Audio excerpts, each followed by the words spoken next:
Welcome to the 10th episode of the Meet the Entrepreneur podcast. This is ARTEEN ZAHIRI, and I am the co-host of this feature along with RUMEER KESHWANI and THANE WHARTON. Today we are sitting down with Sam Petralia, co-founder of Bullhorn. Bullhorn is a podcast platform that lets podcasters build and interact with their community and monetize more effectively. Podcasters can create unique and engaging episodes by building visual and interactive elements on top of their live and pre-recorded audio. Listeners can become part of their favorite podcast by voting, asking questions, or even calling in and becoming a guest on the episode.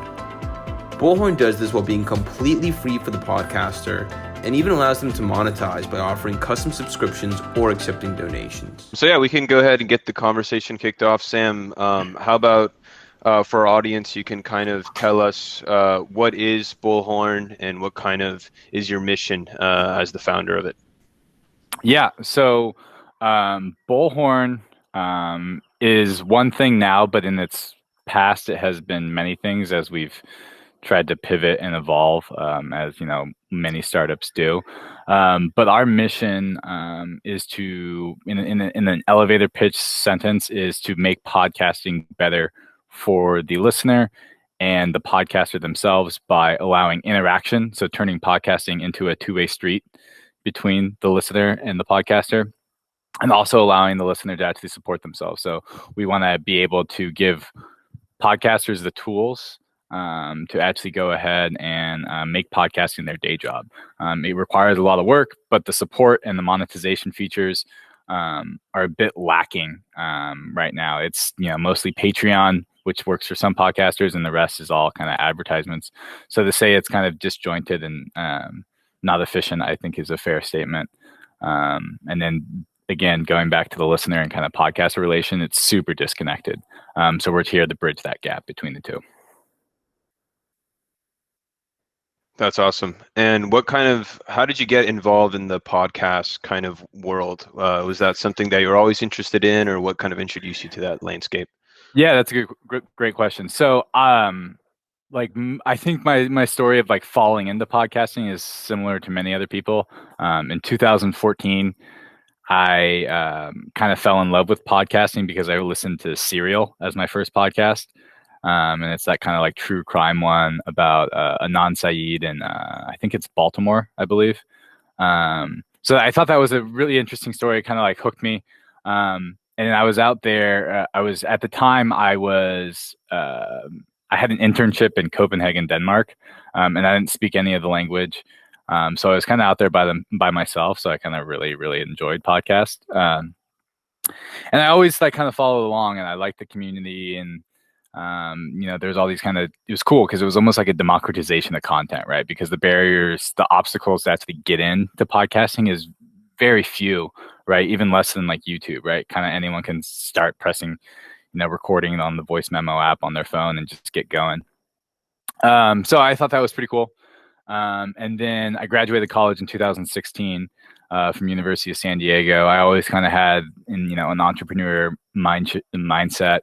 And I wanted to do something different. But my first foray into business wasn't into podcasting. It was actually into kind of OTT, so over the top kind of TV apps. So I joined a startup called Color TV, and their goal was to bring analytics to Apple TV and other kind of Roku-like platforms. The company kind of didn't end up panning out. There was a lot of drama, and I'll spare you guys kind of the political side of all that. But I left the company, and then I I still had this kind of idea of podcasting. Was still kind of super interested in it. So then I kind of pitched my dad on this idea. I was like, hey, you're in the telecom space. So just for reference, my dad created freeconferencecall.com in 2001. And through the early 2000s and late kind of 2000 or early 2010, it was a super viral and disruptive product, right? At one point, 3% of the world was touching it on a monthly basis. So the virality of it was crazy, but it was all kind of centered around this audio network and just spoken word. And over time, lost market share to platforms like we're using right now, like Google Meet and Zoom. But it was interesting because a lot of radio shows actually would take our conference call numbers and apply it to their radio show so that listeners in the US could listen. So one of our biggest users were radio stations in Haiti. They would actually get a US phone number, attach that radio station to that US phone number, and everyone in the US would call and listen to that radio station. So that was a big source of revenue for us.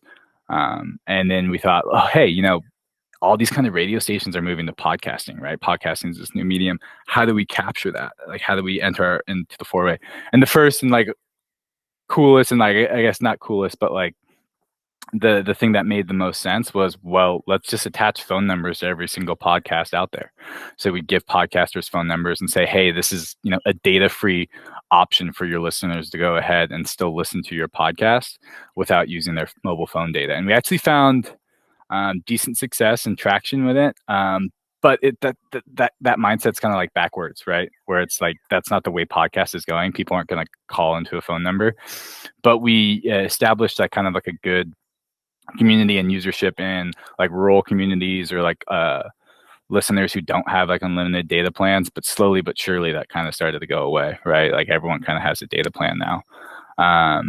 So we still offer that. Like you can go on and you can check out like your guys' podcast. If you go on Bullhorn right now, it's got a US phone number attached to it.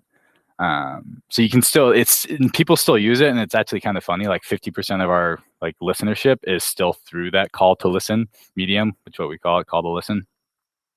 But it wasn't really like it wasn't really making us a lot of money. You know, podcasters are like, oh, that's cool because yeah, like why not? Like I would love a phone number, but it's not the kind of golden ticket. So we really started to kind of examine and look at the podcast industry as we became a part of it. And the thought was, hey, there's no visuals, right? Like when you're listening to a podcast, you'll hear, hey, can you guys need all go look up this video or go look up this picture, right? And it's just like, I'm not going to do that right now. Like, I wish I could just like see it.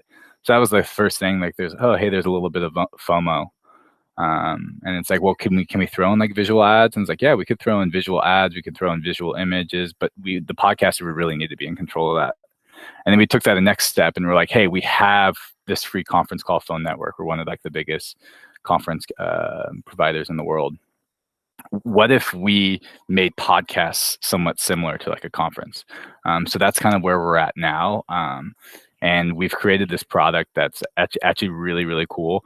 And a lot of podcasters are starting to use it. And it allows podcasters to actually throw in visuals, to throw in video, throw in polls, call-ins, right? They can actually turn their podcast into a radio show. So they can go live and they can bring in listeners into the show, similar to like if I was a listener right now and you guys called me up, it would just be like that. So that's kind of where we're at right now. Kind of long-winded answer, but yeah. Thank you. I just have one super quick question. Curious how big your guys' teams are, like what your team size is at Bullhorn, kind of how you allocate that as well. Yeah, that I would say building a team is it's a new challenge for me, and it's honestly one of the hardest. Right now we have about, like 8 developers that are fully committed to Bullhorn. We have like 1.5 designers kind of. We have like a designer and then the UX analyst. However, we're looking to hire another designer. And then we have a few email marketing or really like social media marketing and the content writer. So I would say our team of people fully committed to Bullhorn is somewhere around like 18 right now. Me, myself, being the co-founder, I focus a lot on product. So I was doing the outreach beforehand, and I'm sure Austin can tell you, ARTEEN, but outreach and kind of like business development isn't necessarily my strong suit. I don't have the kind of tools. So it's relieving, but also like it was hard at the same time to kind of give that up, right? Because you want to be Johnny on the spot. You want to be like the Superman that can do everything, but you really got to realize, hey, there's only so much you can do, and that you got to like let other people specialize. So that's been the toughest thing for me. But at the same time, we found the most success when we build that team. But it's really taking that next step, committing to Bullhorn, committing and getting people to like actually jump on the team and join you. And it's great, right? I think I have some insecurity sometimes, you know, when like you're bringing someone on, you're like, hey, so this is our kind of crazy ass idea. It's Bullhorn. What do you think? And they're like, oh, this is super sweet. And you're like, oh, okay. He like gets it. Like, oh, wow. They're like super pumped. So it's very inspiring when you bring a new person on and they just get it and they just like want to run with it. But building that team has been quite a challenge. No, that's awesome. I appreciate you sharing that insight. And I'm curious, is Bullhorn, do you kind of see it right now as somewhat of an affiliate of freeconferencecall.com, or is it kind of completely independently operated? Great question. So the original idea, and that's why I said like the number of our employees is kind of interesting, because the original idea came out of so there's Free Conference Call, and then there's Carrier X. Carrier X is the umbrella company. It owns Bullhorn, it owns freeconferencecall.com, it owns Start Meeting, and then another product, which is like freeconferencecall.com, but for enterprise clients, which is Huddle.team. So right now, Bullhorn is being completely spun out. It started off as like a little fun gimmick side project, but we found a lot of traction with this new kind of visual, interactive, and like monetization piece. And right now, you know, we really want to take the opportunity that is the audio space. I'm sure you guys have seen like Clubhouse come and not that they're fading away, but that they're not at that peak anymore. And, you know, they were valued at $4 billion. Twitter is coming out with Twitter Spaces. I think Instagram and Facebook are doing something similar. So the audio, like the kind of casual DIY audio space right now is, you know, absolutely red hot. So we're taking that opportunity to spin Bullhorn out as its own thing and make a run at it. And a quick follow-up to that, once you guys spin out Bullhorn, thinking about yourself specifically, is that going to be your main focus, or are you going to continue your involvement with the other business lines? No, so Bullhorn has been my main focus for over like a year and a half now. It started off like what I said, like a little side project, but and then that's the kind of like the next step, right? We would have developers that were kind of like a shared asset, or like a designer that was a shared asset, and now it's just, hey, you're full Bullhorn, you're, you know, all the time, which is a great mindset to have, right? Because then you're kind of thinking about the product every single day, you're using the product every single day, you're not bouncing back and forth. So that's kind of where we found great success is, you know, the increased focus. And that's what a lot of people say, right? That like startups, they don't fail from lack of opportunity, they fail from like lack of focus. So we were kind of really leaning into that principle and trying to get everyone 100% on board and committed.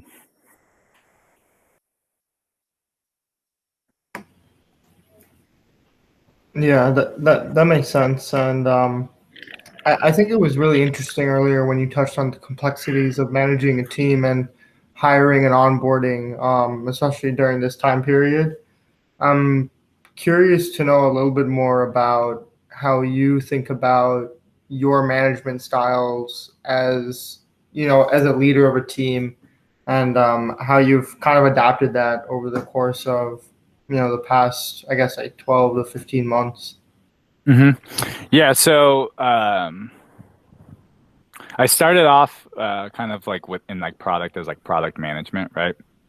And it's kind of a deceiving name, right? Because you're managing the product, you're not like managing people, but you are kind of managing people, right? You're like working with designers, you're working with developers, but you're not really like their boss, right? You're like working alongside to like organize them, which is interesting, right? Because it's like, hey, we're all getting this product across the finish line. But now it's elevating from, hey, this is a product to like, hey, this is a company.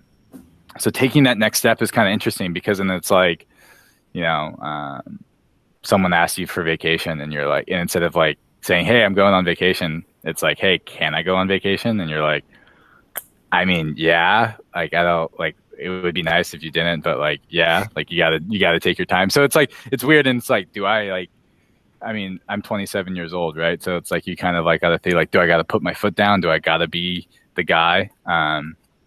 So it's kind of like almost like a little crisis of identity that I wouldn't want my team to hear me say that, but it is. It's you got to like kind of find your voice, and kind of set the rules. But also at the same time, I think my management style is much more kind of relationship based, and And, instead of like the Machiavelli dark prince that rules out of fear, I'm more of someone that kind of wants to inspire with like positive motivation and kind of like a love and like an inspiration of like what we're working on, kind of sell the vision.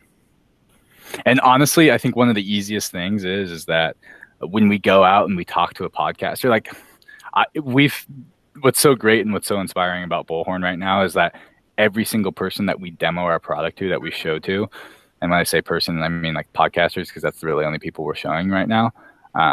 They love it. They're like, this makes sense, right? And so it's just a kind of like, hey, getting the developers connected to our customers or like our prospective customers. That just is its own source of motivation, and it's podcasting is kind of like the Wild West, so it's super, super exciting, and everyone's really happy to be a part of it. Yeah, I definitely think podcasts are like a really excellent space to start in. You mentioned how you were able to grow the team to the number of people that you have right now. What's the goal for Bullhorn in terms of hiring, out like in the next year or 18 months? And what do you think Bullhorn can do to like attract the best talent, or at least the talent that you feel is a good fit for the culture you're cultivating there? Wow, that's a great question. So in terms of attracting the best type of talent, there's there's kind of like the compensation piece, right? Whether it's financial or like equity based.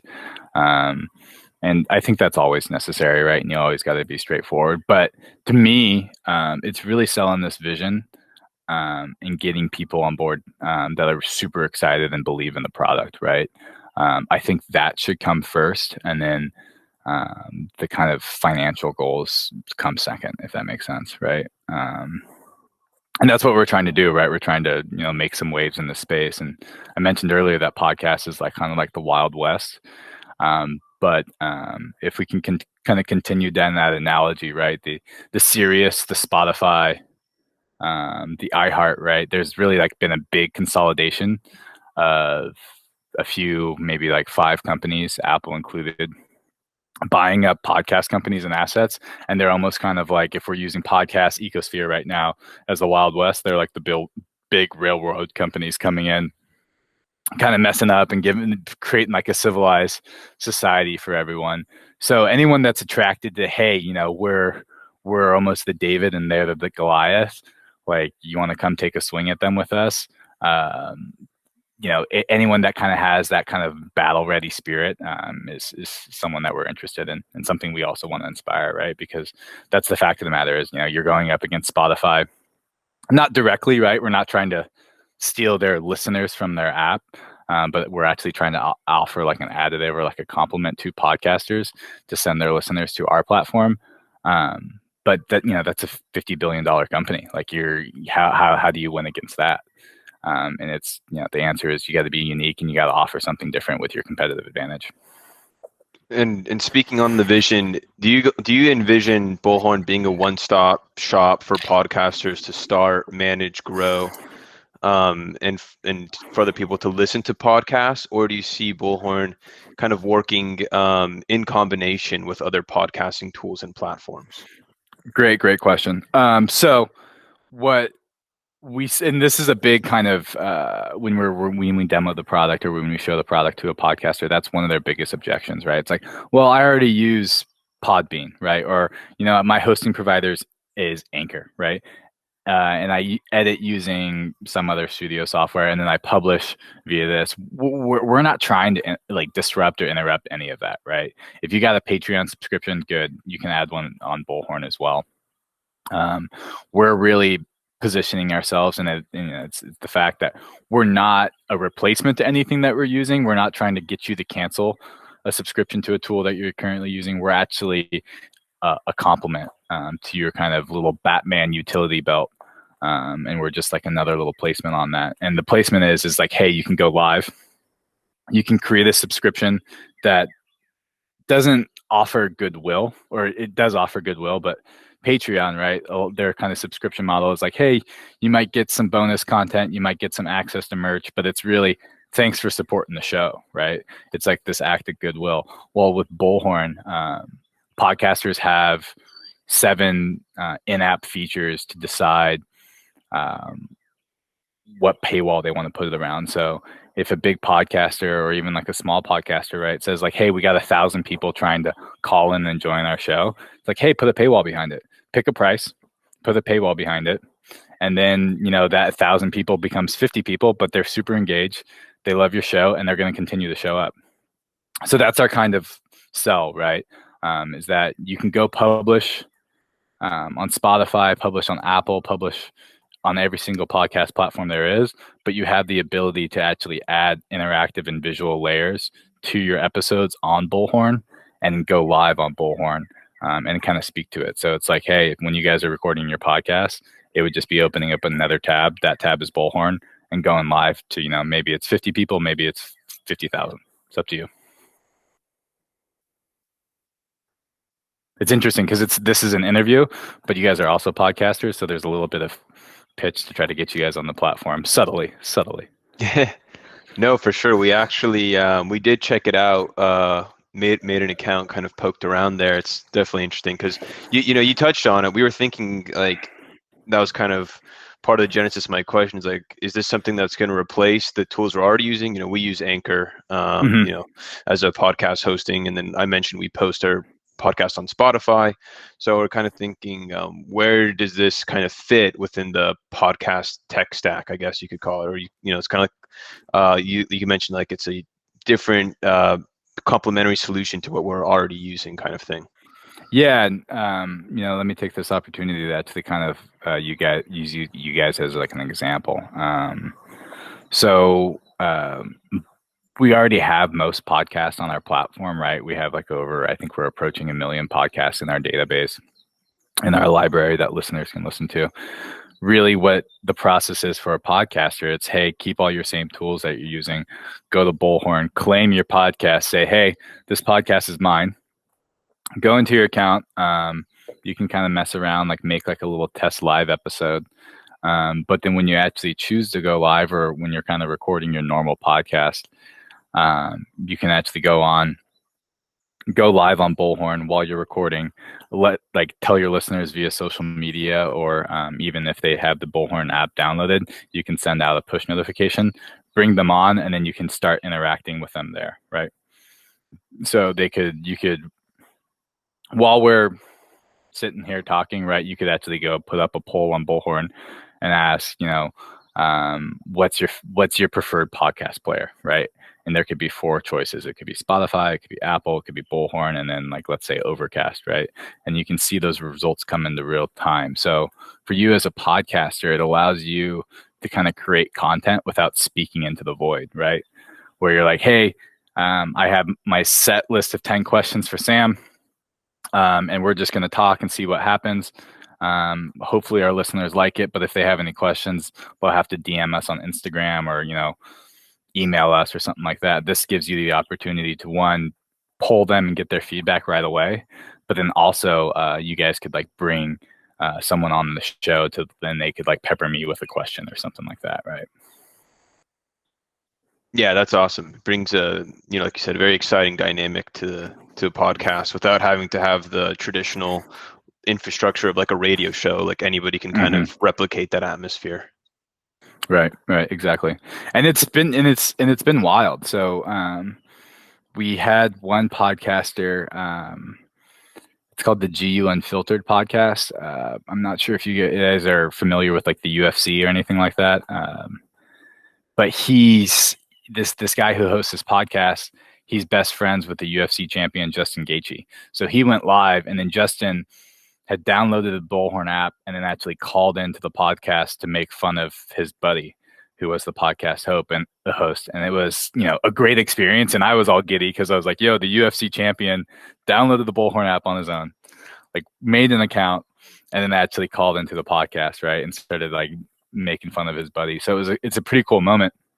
But it really speaks to like kind of how powerful this tool can be. And in that same podcast, they had someone from Alaska call in, someone from Hawaii called in, and the podcaster was like almost like kind of overwhelmed. He's like, I didn't even know I had fans in Hawaii or like Alaska. So it's cool to see that kind of reach, right? I think that there are a lot of interesting ways to kind of manifest like community engagement, especially when you are kind of like putting out content and you want to provide information that's valuable to your audience, and being able to kind of glean another layer or a new way of engaging.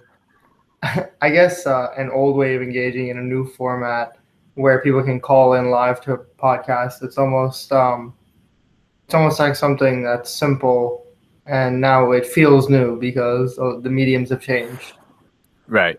Yeah, like we kind of compare it like podcasting right now is in this state where it's, behind 1950s radio, right? Because in the 1950s you actually were able to call in to radio shows, right? So we're actually not even at that stage right now.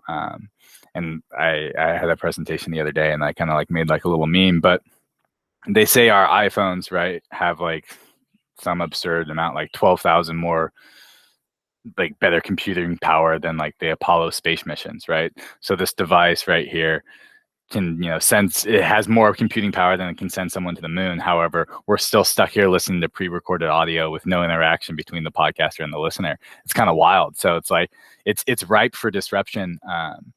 And what's interesting is we're seeing movement to it, and we're seeing our idea validated, right? One in speaking to podcasters, one in just speaking into kind of bigger networks. They all understand our idea and they're all very interested.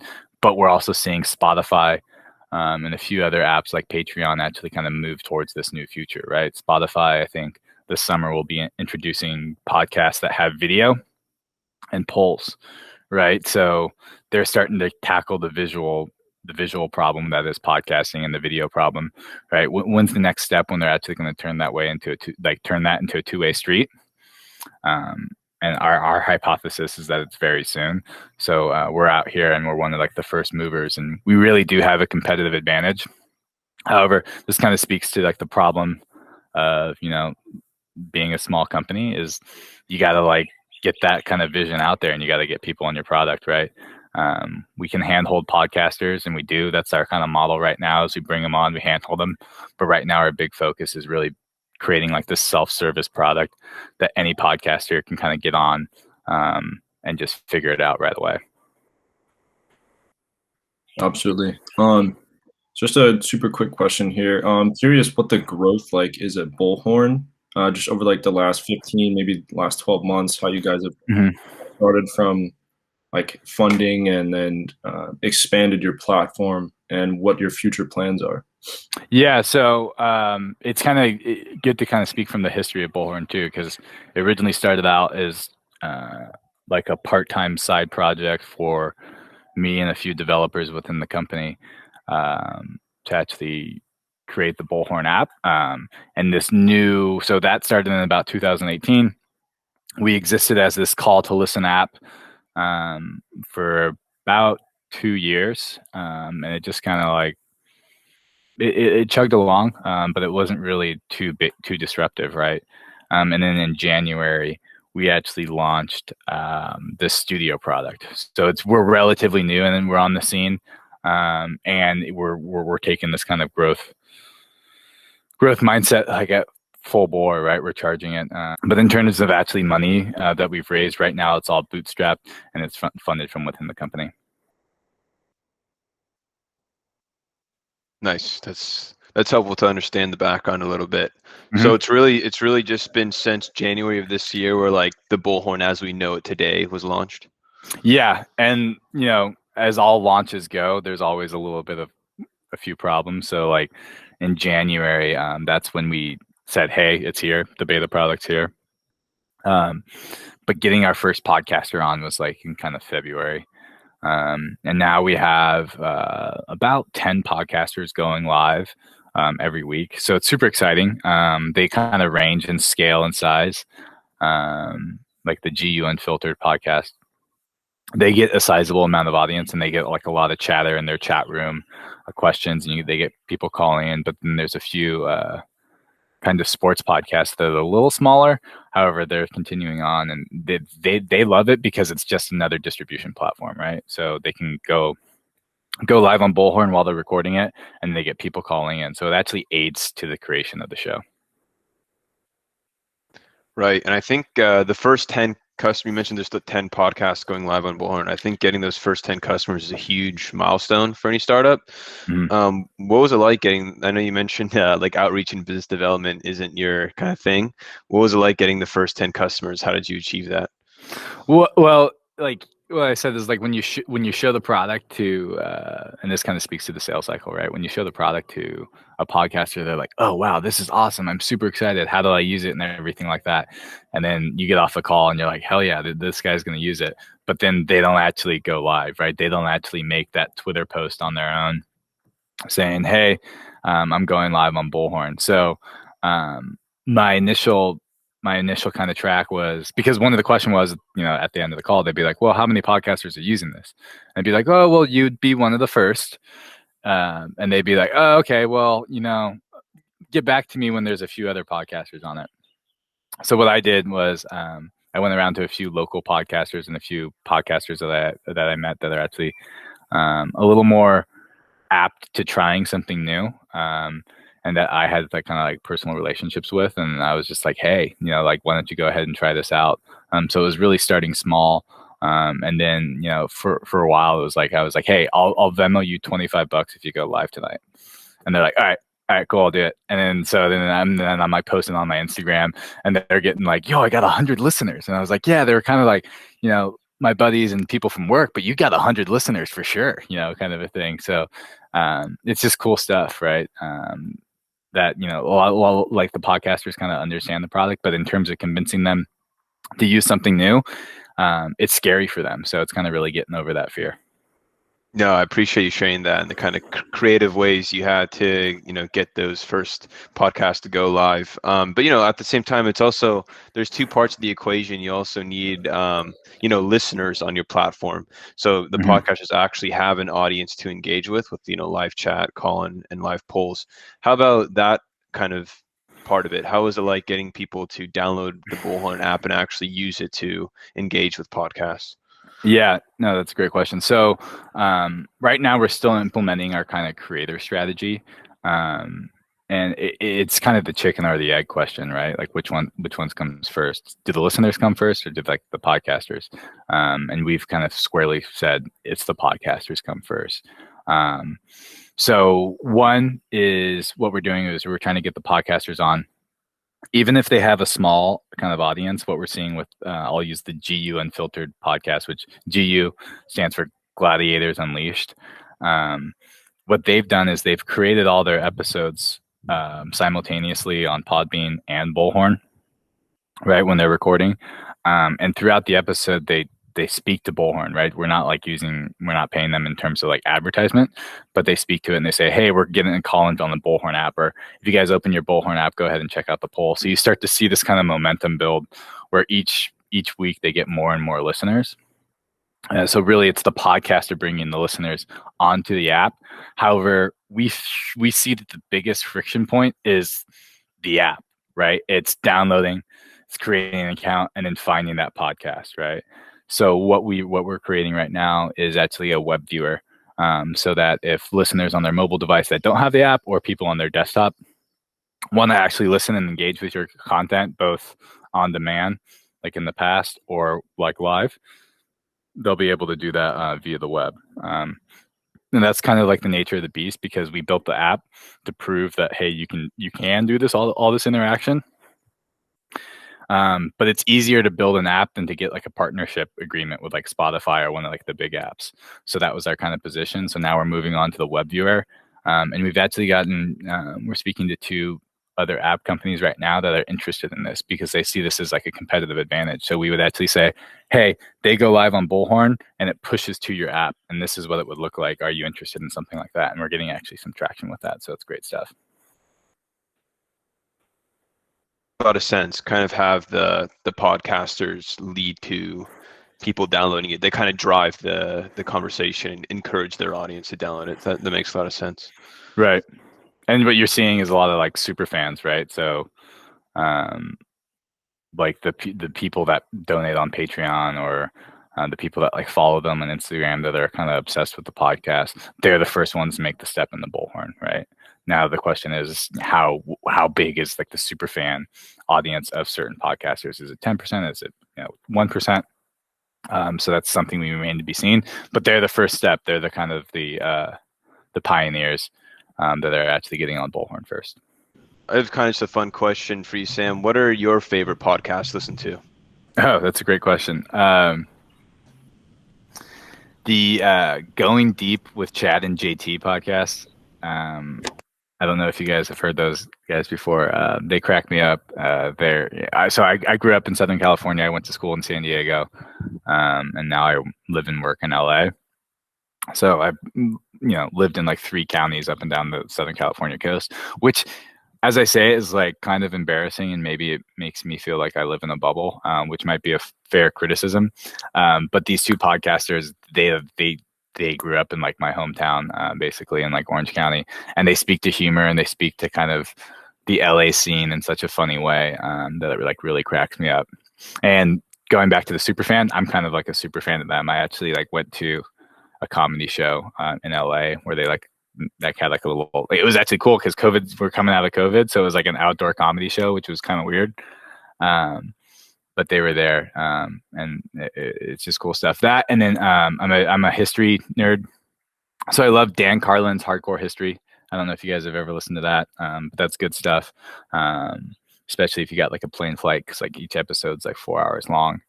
And then I'm a sucker for a Joe Rogan podcast once in a while, but who isn't? But you don't want to put that in your top 3, right?